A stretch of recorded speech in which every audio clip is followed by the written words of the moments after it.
Մեր admin համակարգում խմբագրումն անչափ պարզ է։ Յուրաքանչյուր սլայդի վրա կտեսնեք մատիտի նշան։ Սեղմելով այն, բացվում է պարամետրերի ցուցակը։ Դեսքթոփում եւ մոբայլում սլայդերի նկարների չափերը տարբեր են։ Դեսքթոփում վերբեռնվում է գովազդային բաների հորիզոնական տարբերակը, իսկ մոբայլում՝ ուղղահայաց։ Պետք է հաշվի առնել նաև այն, որ յուրաքանչյուր լեզվի համար սլայդերի նկարները պետք է վերբեռնել առանձին, փոխելով կայքի լեզուն։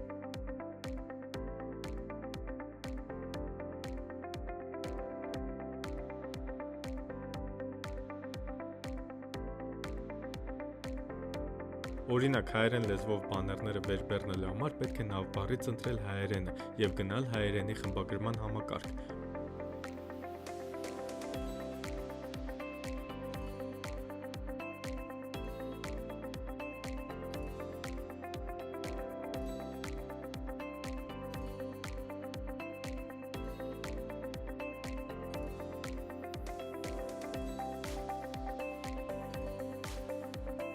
Պետք է նաև որոշենք, թե տվյալ բաների վրա սեղմելով օգտատերը որտեղ է հայտնվելու։ Դրա համար պարզապես տեղադրում ենք մեր ուզած բաժնի ապրանքի կամ ծառայության էջի հղումը։